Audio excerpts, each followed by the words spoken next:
After that arrest for the drunk driving and trying to stay sober for 10 days on my own and still picking up a drink and still ending up in a blackout, I went back to the AA and I was literally quite desperate. I just shouted, I just want to be free. I wasn't online saying I'm an addict and I'm an alcoholic out of fear that I'd lose my job. So I wasn't passing on step 12. And for me, that is the most important step. Passing on the message that was so freely given to me. Freedom for me is to be able to trust my inner voice. Freedom to be myself. Freedom to feel comfortable in my skin. Hello and welcome to 12 Steps and 12 Questions. My name is Silvio and I'm an addict. This pod is full of personal and inspirational stories of recovery from addiction. And in every episode I'll ask each guest the same 12 questions about their life, addiction and recovery. Quick warning, there will be some graphic descriptions and a healthy amount of swearing. For this episode, please welcome Sam. Welcome, fellow 12-steppers, to this new episode of 12 Steps and 12 Questions. Recovery is all about connection and spreading the message. That's why I've opened a Facebook group and an Insta account. It's called 12 Steps and 12 Questions. Surprise! And you can find us there. Please come along. The more, the merrier. My vision is that maybe we can find some people who are just still standing outside that door, looking in, and perhaps we can convince them that it's all right to come in. Let's get to our guest for today. Sam, would you like to introduce yourself? Hi, Sylvia. Thanks, everybody. Thanks for the listeners that are here on the podcast, and thank you for asking me to come and share. So my name is Sam. I am a recovered addict just for today, so long as I remain in fit spiritual condition. My sobriety date is the 1st of September 2014. So I've recently celebrated a decade, one day at a time. My home group is the St. Paul's Cocaine Anonymous in Cheltenham, Gloucestershire. And I have a beautiful sponsee who's in Massachusetts in the States. Wow. And I have two beautiful sponsees that are part of my home group.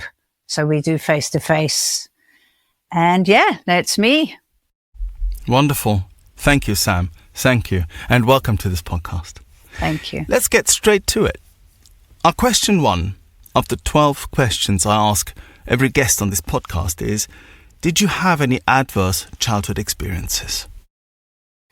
Sure. I think I was born into adversity. Yeah. Yeah. What happens for the duration of my mum's pregnancy? She was quite stressed, my mum, and my father always was away making money, chasing his dreams, and left her a lot on her own. I've got an older brother, and when he was born, my mum's hair started falling out. But when I came along 14 months later, all my mum's hair literally fell out. She then had to start wearing a wig, and I mean, obviously I'd only just been born, but in hindsight, I thought that was why my dad left, why he drank. I basically, growing up, had to have this perfect hair. I was always like the showpiece so that it would take the attention off my mum and her beautiful wigs. She used to have beautiful hair. She used to have long, really, really long, beautiful hair, and she used to tie it up, and she was an attractive lady. But obviously, you know, all of a sudden losing her hair and having to have wigs, she was obviously self-conscious.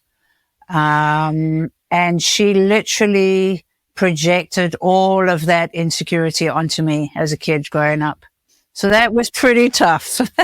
Yeah. I'm assuming that when you were 5, 6, 7, there was no way that you could put this together so beautifully as you have now. So from that point of view of that child, what was the experience like? Was it a lot of pressure? Was it a lot of yelling? No, but I think it wasn't, she was a good mum. She was a loving mum as well as my dad, but she was never really, she was more focused. She was obsessive compulsive. So what she would do, and she was a perfectionist. So what she would do was she would always be in a state of constant cleaning, which was bizarre because I would always see my mum in her head obsessing about something, but she was always cleaning something and she'd always be there, like wherever it was in the house, she'd be cleaning something. But bearing in mind that Dad was off making money, which dads do. It was a good thing. He was providing for the home, but he wasn't there. So I think a lot of the time she was wondering where he was and what he was up to. So as much as he wasn't present, she wasn't present either. Right. Yeah. And it kind of left me sort of to my own defenses growing up. I'm just wondering, this podcast sometimes surprises me in many ways. So your mum suffered from alopecia. I know something about that because I have it on the sides of my head. So I know that it can be really disturbing for that to happen. And of course, even though I don't like to say it, but it is still true that for men, it's much more socially acceptable to lose one's hair because we lose it naturally. Whereas for a woman, it's an entirely different ballgame. And so I have a lot of compassion for people who lose their hair because I am in that same position. And I'm assuming that your mum went through some sort of crisis on the back of this. How else did this crisis, I think, manifest? So she was in her head. And how did it manifest as far as your brother was concerned as well? Did he get the same treatment? Yeah, I think he did. We moved a lot. This, I think, is a lot of my story is that when I was quite young, so for the first 5 years of my life, we lived in England. We lived down in Weymouth on the seafront. And a lot of the times I've got visions now of seeing my mum on the beach. She had a little wig on, which looked very different to her long, beautiful hair. My brother and I would be playing. Everything would seem normal, growing up. But I think it just wasn't normal. There was something underlying in the household. There was a strange abnormality that was going on. And like a tension? Yeah, like a tension, maybe like she didn't feel good enough or, I don't know, because I was obviously like really young. So for the first 5 years of my life, things seemed pretty normal. And then because my dad was a civil engineer, he took us to Bermuda. And we lived in Bermuda for the following 5 years. So from 5 up until before I turned 10. And things were pretty normal there. And Bermuda is a big party island, lots of drinking. Dad was a scuba diver instructor in his pastime, his hobby. And everything seemed actually pretty normal. There was parties, there was fun. Sounds great, yeah. I have to say. Everything seemed normal. Mm-hmm. But what I do remember a lot of the time is that I would always have to be positioned somewhere, looking perfect, having the perfect hair, because I always had pretty much longish hair like I've got now. But my mum was always obsessed about my hair, and obsessed about my looks. And I had to look perfect and I had to present perfect so that it would take the attention off of her and it would put it onto me. My brother was carrying on regardless. You know, he didn't seem to feature in those days. It was all about the attention being put onto me. A lot of pressure. Yeah, like a doll. Like a doll. Absolutely. Absolutely. Like I had to sit there like this doll, and people would say, oh, you know, Sammy's looking so pretty, and her, you know, and her hair is so lovely. And obviously that must have boosted my mum's ego and took the focus off of what she was looking like or how she felt. How did you feel when people were saying all these nice things about you? I hated it. I hated it. I hated being dressed up like a prim and Miss Prim, because I wasn't like that. You know, I liked to be on the beach. I liked to be playing in the sand. I didn't really want to brush my hair. My hair is actually naturally quite curly. So when I come out the sea, my hair's wild and curly. And that was who I was. You know, and I loved horses. So I was always either in England, I was riding the donkeys on the seafront, or in Bermuda, I was being led about the streets, you know, on the ponies. And I always had rough hair and I was dirty and muddy, and she hated that. She put me in a box. It's a really interesting testament, isn't it, to this dichotomy, I suppose, you know, that we can go through, where on the one hand, everything on the outside looks wonderful, idyllic. You know, I mean, it sounds great, you know, donkeys, seafront, you know, wild hair, Bermuda, parties, scuba diving. Hey, I'll sign up for that any day of the week, right? But what happens inside and the role that we are assigned, right, by circumstance, by people and so on, can make it really, really difficult. Thank you, Sam. Now, our question 2 is, what did the moment you first got hooked? What did the fun times, what did that look like? So here you are, you have this perfectionist mother. Your father is pretty much absent. And at some point or another, young Sam encounters something, a substance probably, that makes her feel a certain way. Talk to us about that. How did that manifest?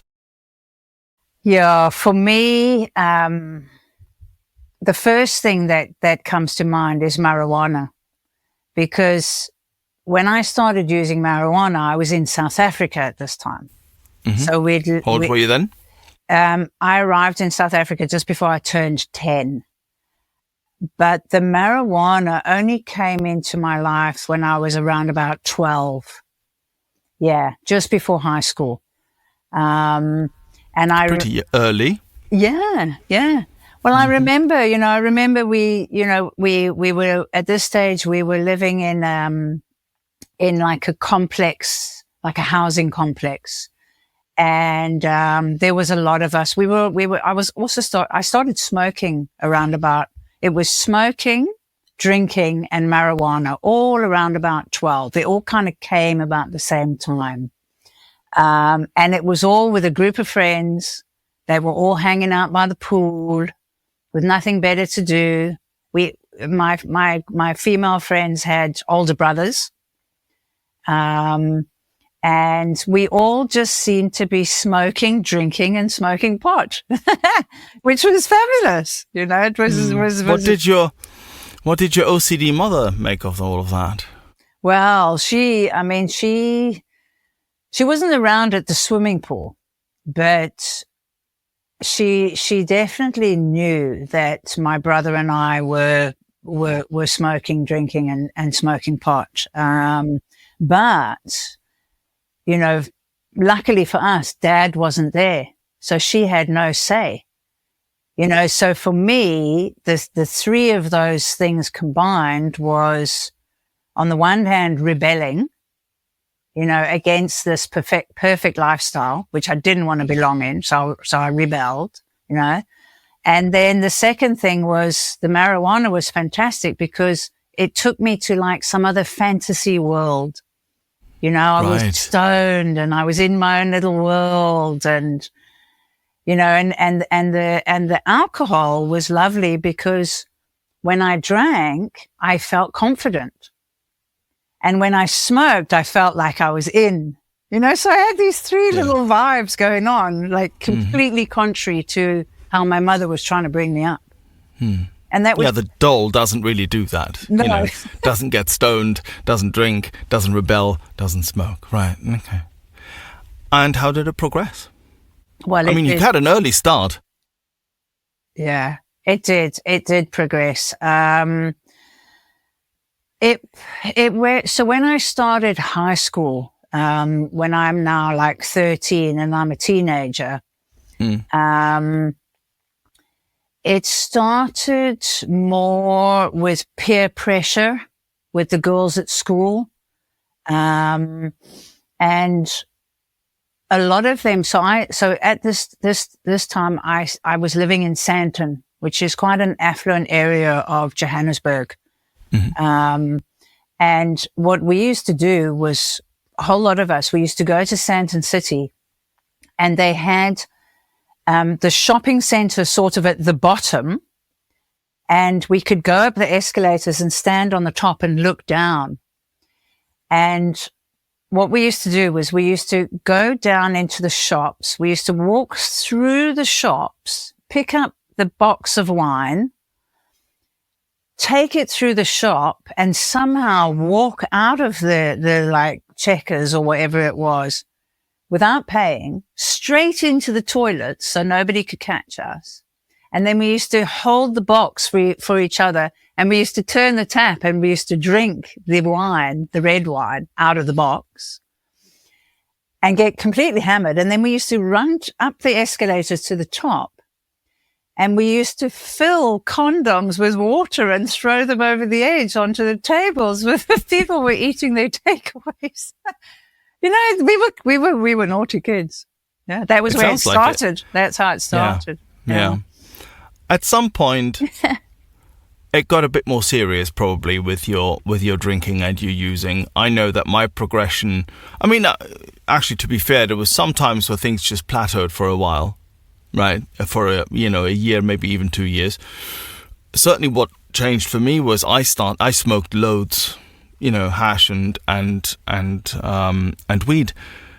And in the beginning, it was a bit like what you were saying there earlier. Everything was fun and more colorful, and we're just laughing about stuff, and it was just crazy laughing most of the time. I thought it made me so creative. I used to think it made me so creative, and I sort of remember this one time I wrote down all my great ideas that I had while I was stoned, right? And then the next day, it was just gibberish. It made zero sense, and it was definitely not funny. So at the time, I thought it was great and very, just creativity enhancing and all of that sort of stuff. But then it made me pretty, I always say, numb and dumb. It just made me like, ugh, and so on. And then the harder stuff came along. So what was that like for you? Because I'm sure that the harder stuff you didn't have to wait that long for that to come along. No, it came along pretty quickly, in the way of slimming pills and slimming drugs and slimming mixtures. Oh. Yeah. I was always quite a little bit overweight as a kid. And this is probably going into about 14 now. And I remember my mum took me to a nutritionist, and it was about eating properly, and that didn't work. And then back in the day, we used to have a slimming pill that you could buy off the shelf called Thins. I don't know if you guys ever had that. I don't know about those, but yeah. Yeah. And us girls, we used to take Thins, and it would suppress, the appetite. And that had ephedrine in it. I was going to say, this must have had something in it that made you feel, ooh. Yeah. It had speed in it. So, of course, instantly the weight dropped off. The speed started kicking in, and I thought this was really, really great. And it got to a point where my friend, who was really, really thin, she managed to go and see a doctor about putting on weight. And I managed to go and see a doctor about losing weight. Mm-hmm. So my doctor gave me Obex, which was like a Schedule 2 pill, And her doctor gave her Vesprex, which was to make her sleep for some reason. So we got to the stage where we'd be taking some Obex for the speed and some Vesprex to slow us down. And we were doing this juggling act of these two pills. So we had that going, for quite a while. But I think and obviously there was a lot of alcohol being consumed at the same time, just for fun. I always used alcohol in hindsight, like I mentioned, to give me confidence.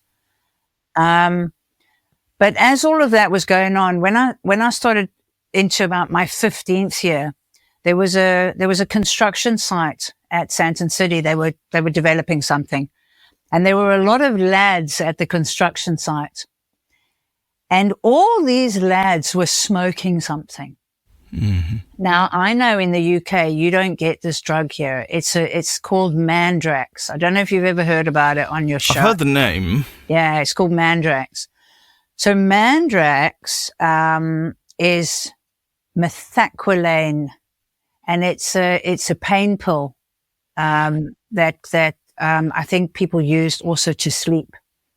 And what we did in South Africa was we would take a bottleneck, and we'd break the bottleneck, and we would take a mixture of tobacco and marijuana, like bad marijuana, and put that in the bottleneck. And then we would take this tablet and we would crush this tablet, this Mandrax is his street name. And then we would take a lot of that powder, if not all of it, and pour it onto the top of this marijuana tobacco mix. And then I would hit that pipe, I'm telling you, Silvio, about 15 times. Because what you do is you hit it, hold it in, hit it, hold it in, hold it on, hold it in. And then eventually I would blow it out, and I'd get the most amazing rush ever. And these guys were smoking it on the construction site, and they obviously invited me over, and I got really, really into this rush.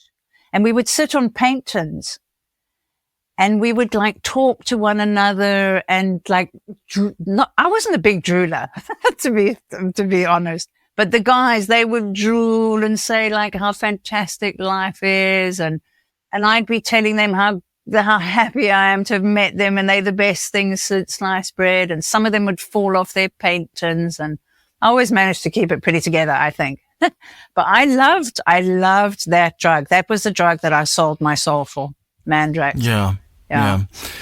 Now, what I'm hearing is that pretty much your teens centered around using and drinking and partying. And at this point, there were no consequences by the sound of it. You were having a good time. Yes, I was having a good time. Yeah. And you were probably not aware that you were, as we say nowadays, filling a God-shaped hole, or, that it was doing something for you that you couldn't. You were just thinking you had a good time, I'm assuming. Is that right? Yeah, I was really, really having a good time. I was having fun. I wasn't even thinking about the consequences. Life was a party, and it was almost like what I was used to in Bermuda, except, I was hitting the alcohol, the marijuana, and the Mandrax quite hard, and these pills, I had this whole thing going on, but it was just fun until it wasn't. Yeah. Which, of course, is our question 3, which is, what were your worst consequences? And finally, your rock bottom. Now, I say this every time now, is that obviously covers quite a long period of time in most cases, from, when the first problems appear up to that there's only problems, no more fun, and we need help, and we're so smashed to pieces that we come into the rooms. But talk to us about your progression. Talk to us about how you experienced the consequences and how they got worse. Yeah. Okay. So let's fast forward a bit until I'm about 30. Okay. So it's quite a big jump. Yeah. I had met a guy who was stealing speed at the time, and we had this thing where what we were going to do was we were going to take a whole lot of marijuana and we were going to take it down the coast and we were going to sell it. Mm-hmm. And I was working for a real estate company at the time. I still thought I had it pretty much together. I was using quite a bit of cocaine as well at this time. At this time, I was going to a lot of outdoor parties. In South Africa, we have outdoor parties.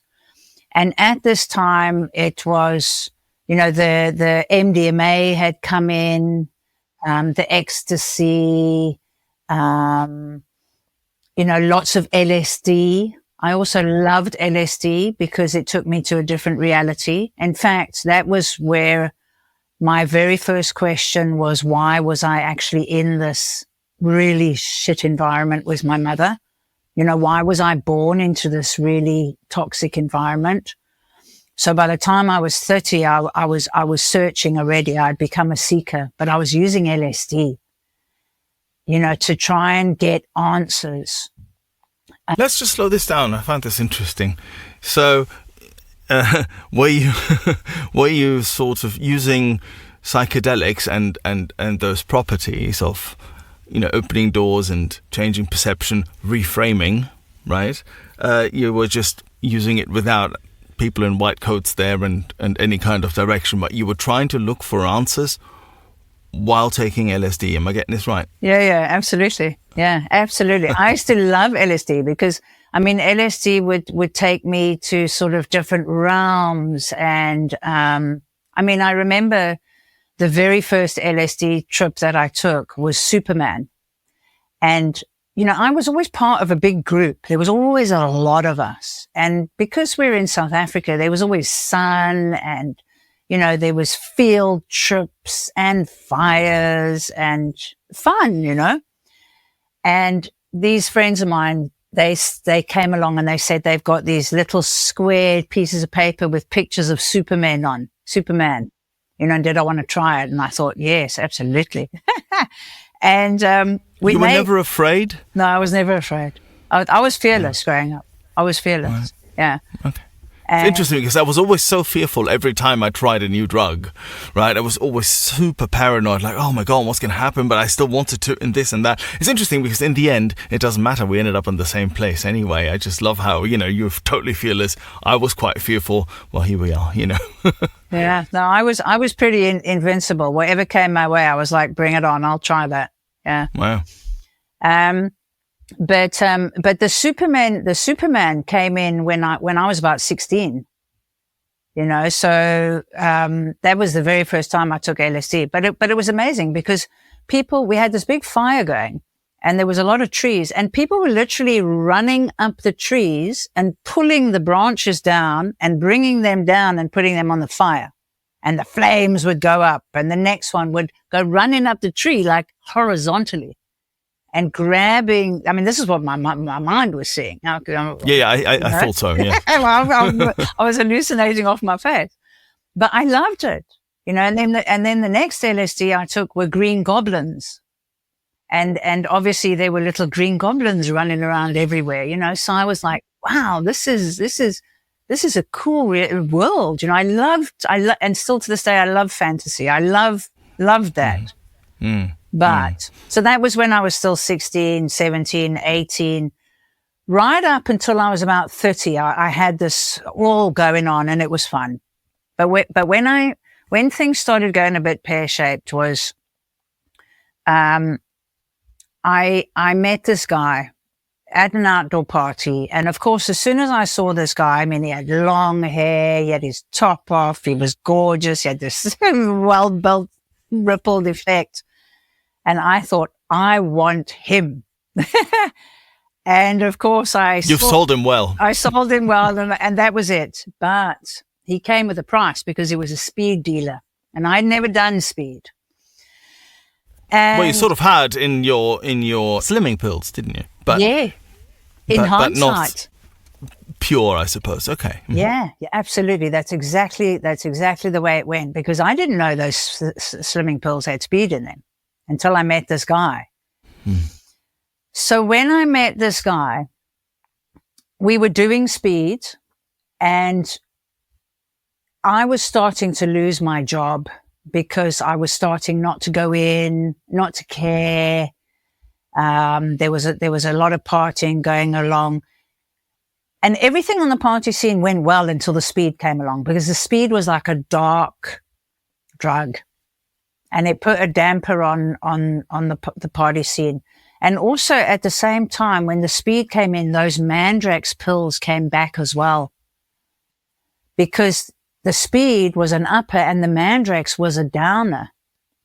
Just like when I was a kid, the Obex and the Vesprex, I had this up and down thing going.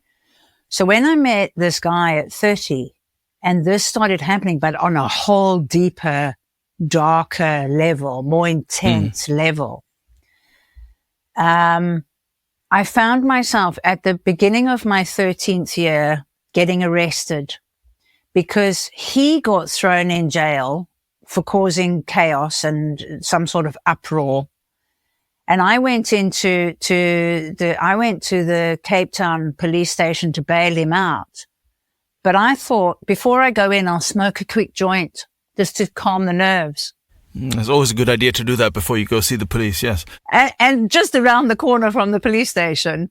Mm-hmm. And who comes walking past but a copper? Yeah. And he arrests me and takes me into jail. And he says to me, you can either stay here for the weekend and wait until Monday for a court date, and when your boyfriend's going to get the court date as well, or you can just plead guilty. I'll give you 100 Rand fine and you can go. And I thought, yeah, I don't want to spend the weekend in jail. I'm guilty, clearly. I mean, you've called me outside smoking a joint. I'm obviously guilty. He's going to stay there until Monday. I want to go home. Here's the 100 Rand, which I miraculously had. And off I went, not knowing that I was going to get a criminal record for that. Mm. Okay, until much later. That was at the beginning of the year. Mm. Then at the end of the year, which is the progression of the marijuana, the next minute we were taking 10 kilograms of marijuana to go and sell in my car. Again, we stopped at a cafe outside my work because she owed me money. My employer owed me money. Yeah. And we had gone in to go and get the money, which she didn't have. And then, of course, my man came running in again, made a big scene like he always did. She phoned the police. He ran off and jumped in the car and took off. And I went next door to sit in the coffee shop to wait for him. And who comes along? The coppers. And they say to me, there's been an accident. Your man is now in jail with the car completely written off. Will I go and identify him? And I said, yes, obviously. Went to the police station, and we were about to go quite a few hours down the coast to sell this 10 kilograms. Mm-hmm. And there was our luggage in the middle of the police station. And the officer said to me, is that my bag? And I said, yes, it's my bag. And he Why would you say this? No, but my luggage, you know, right. Of course it's my luggage, you know, because we were going away. It's like, it was a bag of luggage. And he asked me if it was my luggage. And I said, yes. But he opened my luggage and there was no luggage in there, but there were these 2 bags, these 10 kilograms of marijuana. And that was not where we put them. We put them in the car under the mattress. But obviously when this boyfriend of mine had the accident, the 2 big bags of marijuana went flying and somebody put them in my bags, and I've just owned up that that's my stash. So I get thrown in jail, for 10 kilograms of marijuana at the end of my 30th year. And that's a lot. Yeah, absolutely. Yeah. So what happened there was that was my first trip to, in those days it was a clinic. It was called Kenilworth Clinic, which is like a rehab. So they did they not give you a custodial sentence? Did you not go to prison for this? No. So what happened was, obviously a case had to be made. But in that time, instead of keeping me in prison, because I went completely psychotic. I lost it at that point. They threw me into treatment. And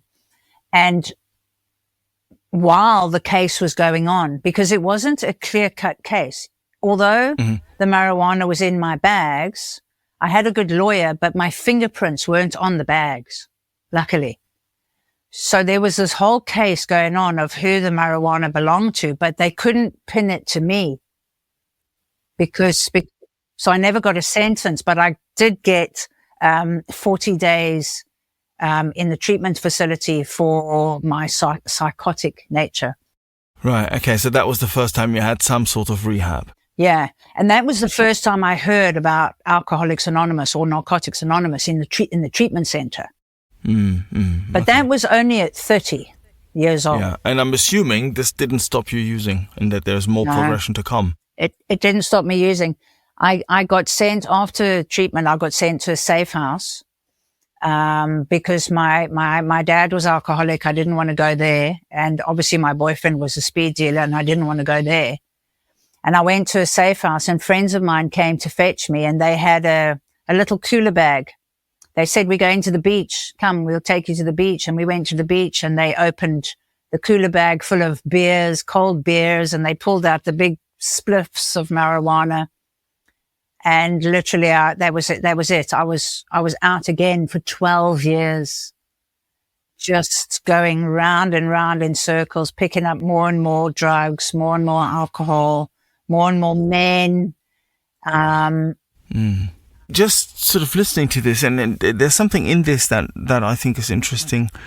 When you say you picked up more alcohol, more drugs, more men, how do you find that your love life, your sex life, your romantic life, did that sort of put petrol on the flames of your addiction in one way or another, i.e. you would always go for guys who were dealers, or you would always go for guys who, also had a drug problem?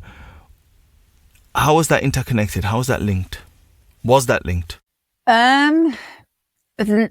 Actually, no, not really, because the ironic thing about my relationships with men was that they were all like my father. But even though, yes, they did drink, but they were the type of guys that were never present, never had any money. They were never really there. They were pretty much losers. Even though my dad was a great guy, I mean, he never amounted to anything because he always kept moving and he always kept drinking and he always kept losing everything. He that thing where we build everything up and then we have to break it all down again and then move. He was like that. And I always had this thing that I'm going to take care of myself financially and I'm going to make sure that no man ever leaves me. And that was my thing. That was how I rolled my life. Right. Okay. So you were in control or felt in control. Right. Yeah, okay. absolutely. Which is its own drug, which is a drug in its own right, of course. Yeah, absolutely. So let's fast forward a bit more and, to the point where those consequences that you had already quite some severe consequences there with, the whole getting arrested and then 10K of marijuana and then am I going to jail, am I not going to jail and so on. That didn't stop you using, of course, didn't stop your party lifestyle. You were out for another 12 years. What happened after those 12 years? If you're enjoying this podcast and would like other addicts and alcoholics to hear it, then please make the pesky AIs and algorithms work their 12th step. Hit like and subscribe. Yeah, so what happened then was on my 42nd birthday, I had arranged a party at the harbour. So I was now living in the Western Cape and it was my birthday and I had a couple of grams of cocaine. I had a bottle of Jack Daniels. I had about 12 Red Bulls, marijuana, and that was probably about it for my birthday. Okay. Yeah. And I had this place booked. It was at the harbour. I had the whole place booked. I had a whole heap of people come in. I had my best Fancy. dress on, my best hair. Sounds good. Yeah, best hair. Yeah, my most mother would have importantly. been proud. And my mother was still alive actually at the time. But she wasn't living anywhere near me. She was still up in Johannesburg. But I had a plan. I had a like a get out of jail free plan, because I always knew that I was always kind of like an excess person with everything. So I decided that my brother was coming down from Johannesburg, that he would drive me home.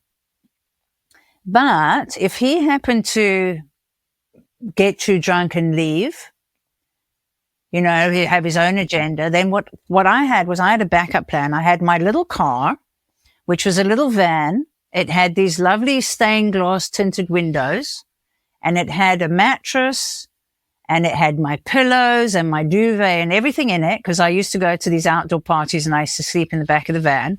Like a stoner van type thing. Yeah. Okay, cool. We like those. Yeah. And what I would do was I would park the van somewhere in the harbour nearby. And if all else failed, I'd just go and sleep in the van and be safe. That was my backup plan. Mm-hmm. So I'm at this party, everything's going down, the Jack Daniels, the Red Bull's finished, the Coke's finished, you know, we're smoking spliffs outside, everything's good. Mm-hmm.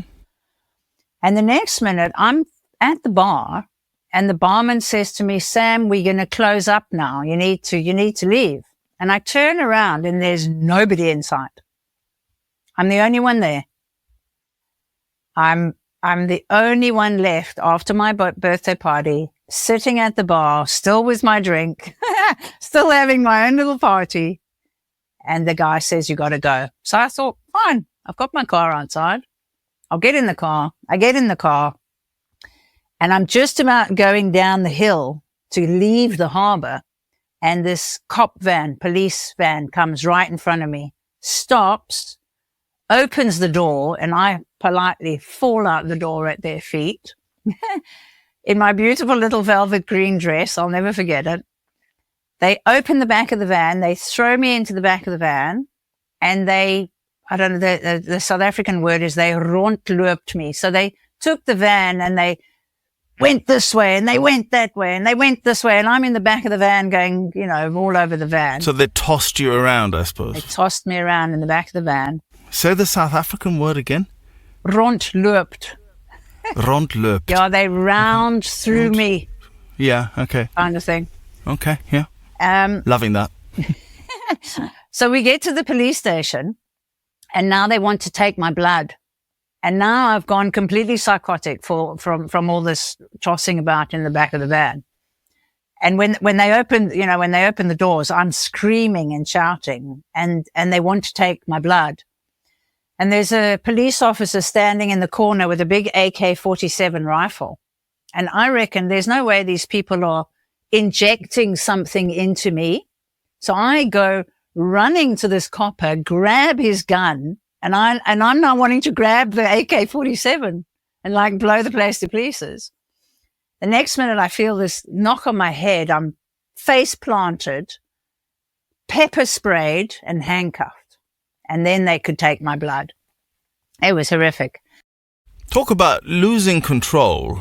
You know, I mean, you're at your birthday party, right? It sounds like you were, you know, clearly going for it, but still, you know, that's within what we do as addicts and things. But then being rondloopt first and then having a sort of full-on fight with the police and then starting to grab their guns and then being pepper sprayed and stuff has taken it to another level. Okay. Yeah, insanity. And psycho. Jails, institutions, or death. Yeah, jails, institutions, or death. Complete psychosis. Was this the moment you got into the rooms? Was this your rock bottom? This is rock bottom number one. Yeah. Mm-hmm. So that was January 2009. My lawyer suggested that I go to AA because it would lessen my sentence. I was 4 times over the limit, whatever their limit was. And so I went to AA. And I basically only went because they were going to take my driver's license away because, I was 4 times over the limit. And I basically got a massive fine, but I also got my license suspended for 4 years. Mm-hmm. And I think in an unconscious way, I thought, well, I'll do this Alcoholics Anonymous, so they can teach me how to drink so that I don't go over the limit. Yeah. And I managed to do that for 4 years. I managed to stay clean and sober for 4 years. Mm. Did you do the steps at the time? Yeah, so I did. I was doing Alcoholics Anonymous and Narcotics Anonymous at the same time because I, had both of those afflictions. Mm. And I have to say, I was doing those green and gold NA steps myself.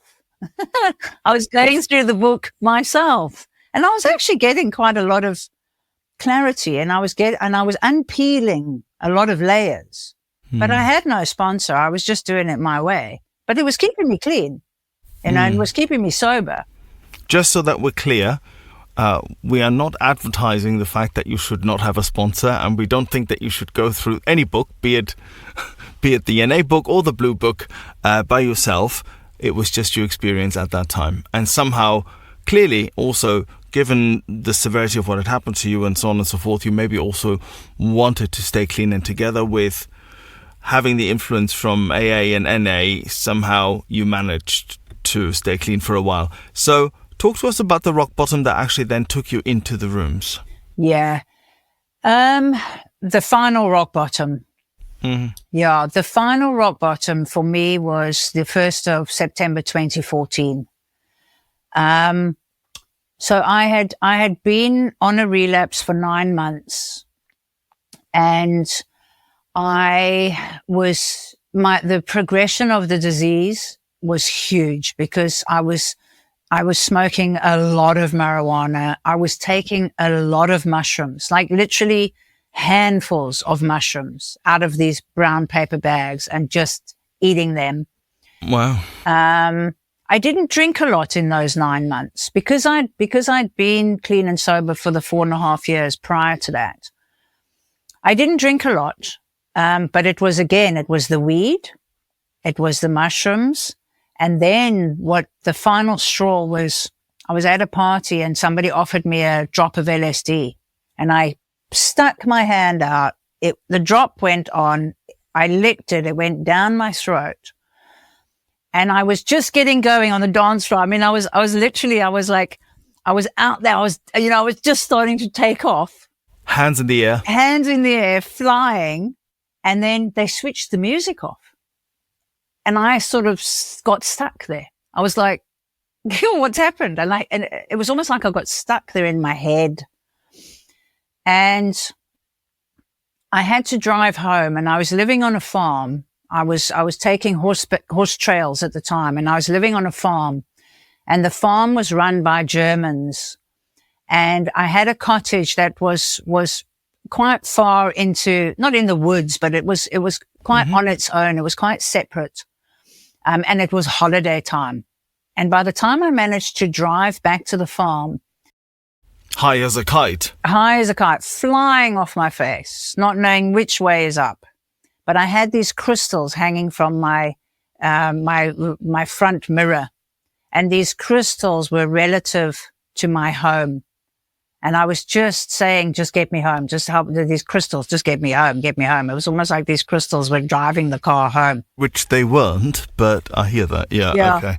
Oh, God. So it was mayhem. My life was mayhem. So when I got to this place where I worked, they had these boom gates. And as soon as the boom gate opened, my mind, I'm still tripping on this LSD, my mind tells me, you are now entering a Nazi concentration camp. And then I think, okay, here we go. This is where I live. It might be run by Germans, but off we go. So I park the car, I get out, and I'm heading now towards my cottage, which is far away. And there's nobody there because it's winter. The place is closed, but I live there. And then my mind starts telling me, you are isolated. No, what does it say?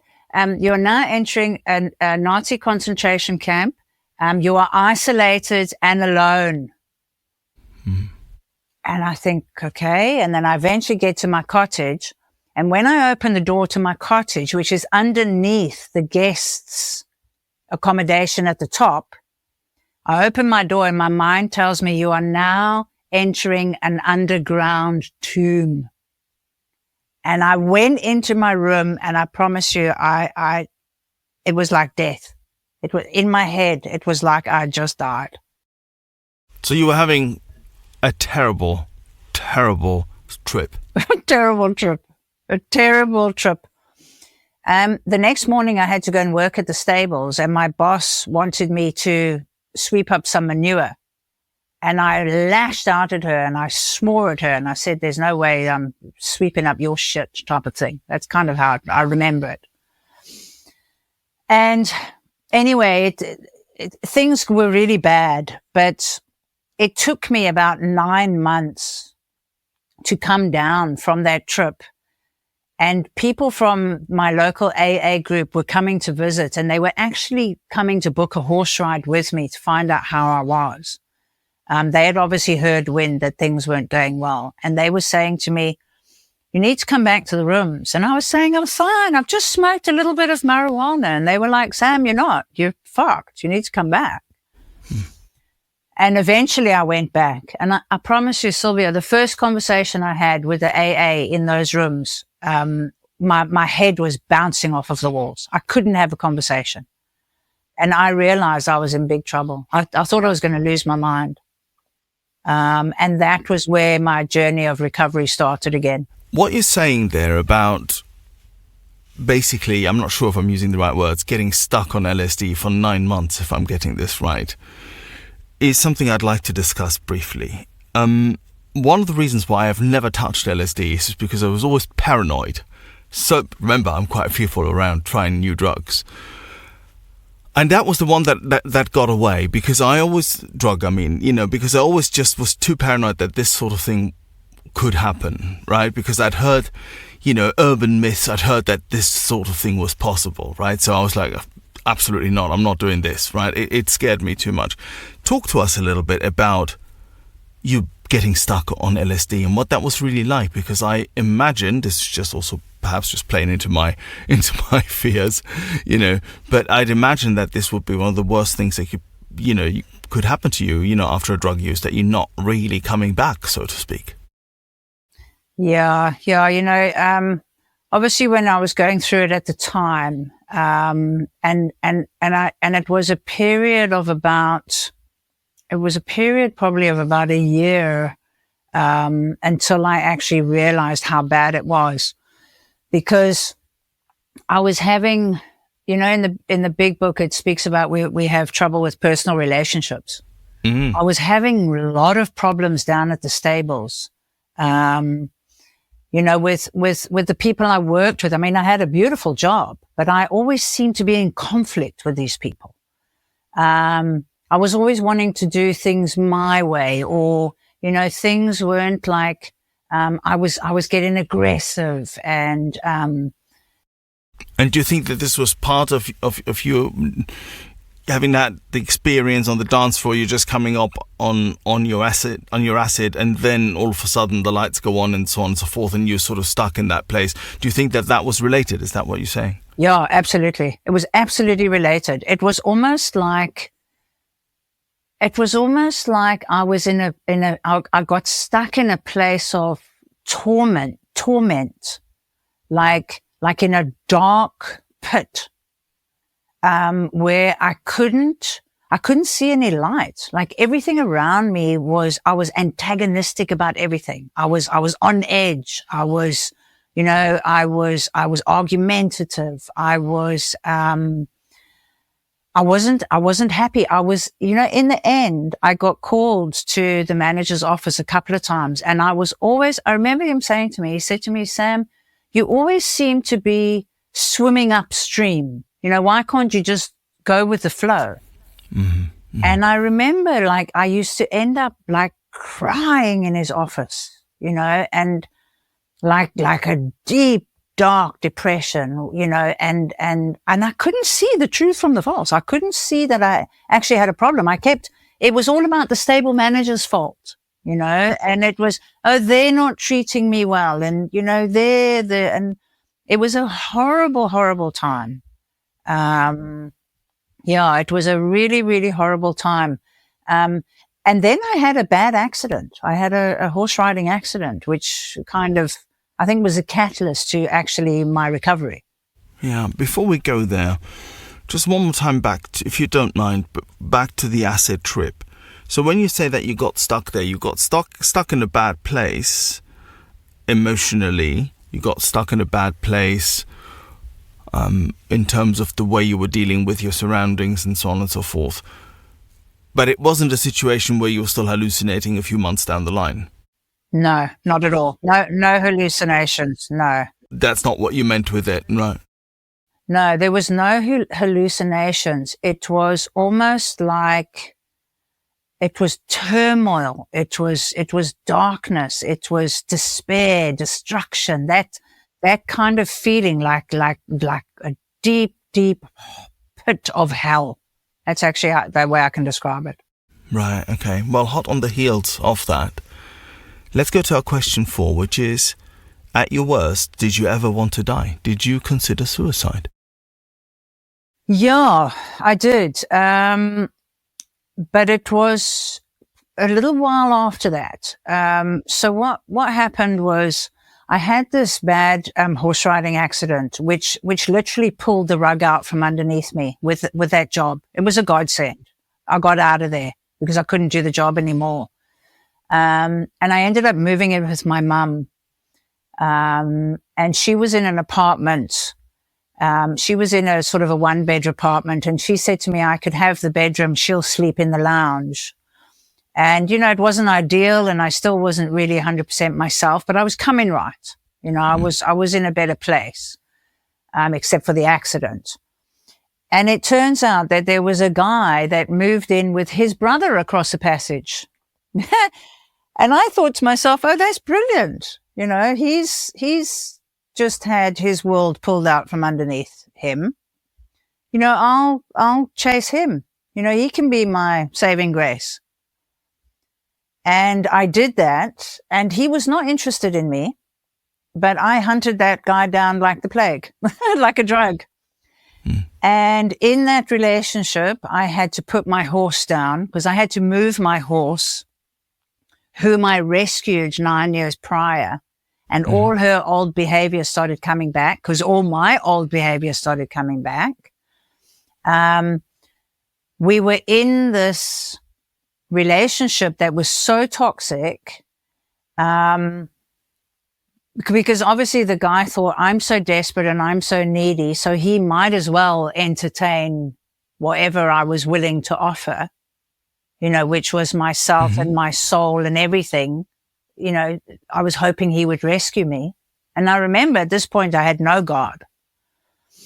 And my horse, she got really ill and she had to be put down. And the most humane way to put a horse down is a bullet to the head. It's the quickest and the most humane. And that happened. And that night I was with him and I couldn't sleep. And I was tossing and turning. And he said to me, are you fucking mental? And I said to him, you know what? Yes, I am, because I'm going out with an arsehole like you who doesn't understand. So I might as well just blow my brains out too. And when I said that, and I was serious, when I said that, I thought to myself, oh my goodness, that has just happened to my horse. It's a sign, because I believe in signs and wonders. It's a sign that if I don't get out of this relationship, I'm going to do the same to myself, because that horse mirrored all of my emotions. So that was the time when I was ready to blow my brains out, because my whole world had been rocketed. Yeah, it's like the death of your spirit animal or something like that. Absolutely. That's exactly what it was, because I had her for 9 years. I retrained her, rehabilitated her, and she was the first thing that I was ever grateful for. And that's what connected me to some sort of higher power back in the day. Thank you Thank you, Sam. Now, our next question is our question 5. What other methods did you try to get sober before finding the rooms? Yeah, you know what? I tried everything to try and stop some form of outside help. But it was only in the form of other substances. You know, I never, ever joined anything. I was not really interested in much, to be honest. I was just, I wasn't really interested in much. I never read much. I didn't really care much for what people said. I just wanted to have a party. Yeah. So you didn't try full sobriety, is what I'm hearing. You had those 4 years though, and in that time you were sober, you said. Yes. So prior to that, prior to those 4 years, I used to always switch up my using. So, and my drinking, I used to be, I always say this in my shares. I always say I used to be an occasional drinker. I had a drink for every occasion. But I started thinking, all right, let me cut out the tequila. Let me not do any shorts. Let me just be this respectable lady who I've been brought up to be, and let me just drink wine. And then I'd make sure I drink white wine with fish and red wine with meat, until I'd find myself at the bar alone with my glass of red wine. And then I did the same with drugs. Like with drugs, I thought, okay, well, because I have to say, like cocaine and speed made me psychotic. So I thought I won't use those. I'll just smoke marijuana. And then, of course, I was stoned all the time. I couldn't have a decent conversation because my mind used to just be out there with the fairies. So then what I started doing was I started thinking, all right, well, I'll just smoke cigarettes. I'll just smoke cigarettes and I'll just have a gin and tonic. I'll just have a G&T at sunset and I'll just smoke cigarettes and I'll be fine. But then as soon as I had the G&T, I wanted the joint. Of course. And then I would have a joint, but then I'd try stopping cigarettes and not put mix in the joint. And then it wasn't the same. And then the next minute I'd be having crack with my friends in the toilet because it was better. And it just was going round and round and round from one thing to the next. That was my solution of stopping. Right. Thank you. Now, you've had several rock bottoms. You've had a very intense situation going on with your horse and your spirit animal, and its death, and you realizing that you are quote unquote going the same way unless you do something. Then you've come into the rooms, as you said. Now, our question 6 is: once you came into the rooms, did you struggle with the word God? So when I came into the rooms the first time around, I had no conception of God at that point in time. But what I did do after that arrest for the drunk driving and trying to stay sober for 10 days on my own without the program, not wanting to go back to AA and still picking up a drink and still ending up in a blackout, I went back to the AA and I was literally quite desperate. And I literally almost fell onto the floor, and I took my hands and I said, I just shouted, I just want to be free. I just want to be free. And I just said, I really need help. Please just help me. I just want to be free from this now. And I was in tears and I went away. And from that moment onwards, the obsession to drink and use left me. It vanished. And that was in the 4.5 years, the first bit. So that was my first concept of God. But when I wanted to blow my brains out, that's actually when I really found God. After that. Which dovetails with our question 7, which is, how do you experience your higher power today? Yeah. So what happened after that incident where, I wanted to blow my brains out. I got hold of some friends of mine, that were living in Cape Town. And I said to them, I'm worried because this is what's happened. And they said to me, well, funnily enough, you should say that we're both going to see somebody in church on Sunday. And I thought to myself, well, so. And they said, why don't I come and spend the weekend with them? They were good friends of mine. Why don't I come and spend the weekend with them? Why don't I bring something nice to wear and just go to church with them, And I thought to myself, well, what have I got to lose? It's either blow my brains out, go on to the better ends, or accept spiritual help, which is straight out of the book. Straight out of the book, yeah. So I went with them, and I was still in a terrible space. I remember we went to church, and the whole service was all about, I will never leave you nor forsake you. And you know what, Silvio, that's all I ever wanted to hear from anybody, from dad, from mum, from any man. And my heart just broke. And I cried like I've never cried before in my entire life. It was just coming out of me, the tears. And then my friend said to me, Sam, that's a spiritual experience that you're having now. Maybe God is calling you to something. Maybe God is calling me. Like, do I want to take another step? Do I want to maybe just give my life to God? And I said, please, I need help. This is good. I never cried. I don't even know when I cried ever in my whole entire life.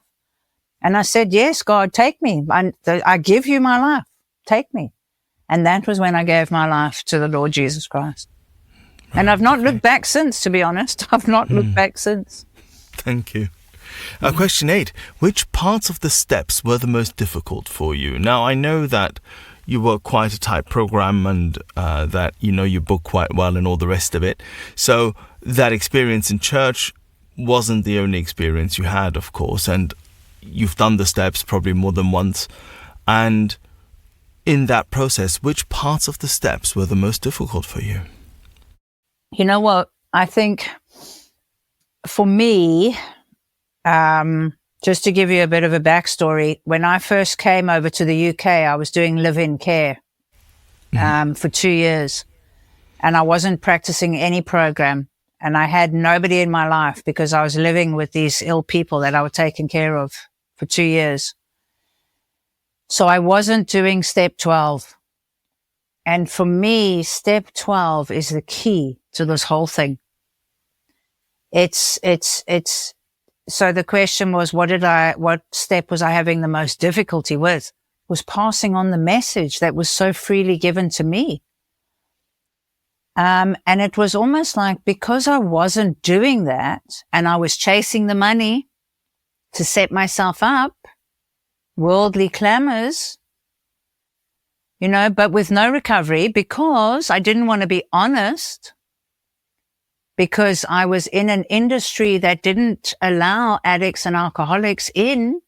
So I lied on my application form when they said, have you ever had a history of drug and alcohol abuse? Me? Don't be silly, no. Would I? In your wildest dreams. Little me, well dressed with the hair. Yeah, with the hair. Yeah, that's right. So when it came to me being isolated and alone, taking care of these people, I wasn't online saying I'm an addict and I'm an alcoholic out of fear that I'd lose my job.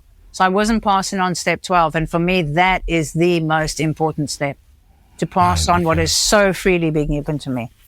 Yeah, thank you. It is, much has been said about this, of course.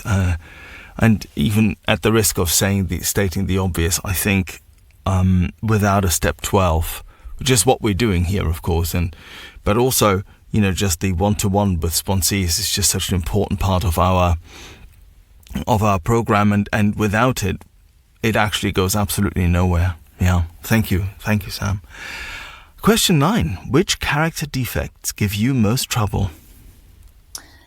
Oh gosh, I tell you now, financial insecurity. I don't know if that's a character defect. Fear. It's a character. I mean, my character defects are fear, chasing money to feel safe have been my biggest problem. And relationships have been my biggest problem because for me, it was the money that kept me safe and the relationships, they'd always abandoned me. So I've always been in financial fear, which kept me isolated and alone in financial fear with all the money in the world coming in, but no relationships. So my defects, control, without a doubt. I've been a control freak my whole entire life to keep me safe. Control, we were touching on this a bit earlier, weren't we, is a whole drug by itself, in a funny sort of way. I mean, if we're looking at certain food behaviors, for instance, or, and I know some food fellowships actually define their, the way they look at their illness as being an illness of control, if I'm not entirely mistaken. And I think control is a really, really interesting part of our illness, be it because, as the book says, we want to, the obsession that one day we'll control our drinking and using, right, as being that obsession in the back of our heads, that somehow, someday we will be able to do that. Or is it all because, we are so full of fear that we want to control everything? But control is a massive, massive issue, Thank you. Step 10, or question 10 even. So, question 10. What is the best thing recovery has given you? My freedom. My freedom to be myself, freedom to feel comfortable in my skin. And I think freedom for me is to be able to trust my inner voice. The God within, that spirit, to be a free spirit. I always thought I was a free spirit. I always wanted to be free and, spiritual but I was trapped by control, and the obsession of the mind, but yeah, today I do feel really free. I'm divorced. I don't have kids. I'm not in a relationship. But that's for me is not freedom, but it gives me freedom to choose. I have freedom to choose today who I want to spend my time with, where I want to go. I think it's given me freedom. I never had freedom before. Yeah, freedom inside and freedom outside. Question 11. What would you say to a newcomer or someone wondering if they're an addict? I think I'd say the two biggest questions, which are for me the most paramount, is, are you willing to go to any lengths? And are you willing to pass it on? Based on previous experience, yes. Yeah, absolutely. Like, are they willing to go to any lengths? Are they willing to show up when asked to speak? Are they willing to sponsor people? Are they willing to do service? It's willingness, really. Do they have a spirit of willingness to go to any length to get this? Because it takes a lot of work, and then specifically the step 12s, I'm happy to take them through the steps, but only if they're going to take somebody else through the steps. And our last question for the day. Our question 12. What do you want your higher power to say to you, quote unquote, at the pearly gates? Good and faithful servant. You have done well. Yeah. I'm actually at a point in my life now where I think I'm really aligned to God's purpose and plan for my life. And it encompasses healing through horses. It encompasses praise and worship, and it encompasses recovery. And I feel that I am participating in those 3 areas of my life in a big way. And if I can bring them together and give all of that, to the newcomers, then I think I would have performed his work well. Amazing. Thank you so much.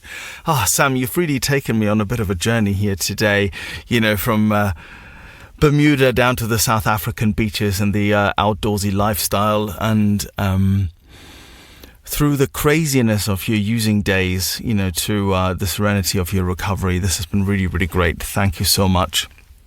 You're welcome. For being my guest on 12 Steps and 12 Questions today.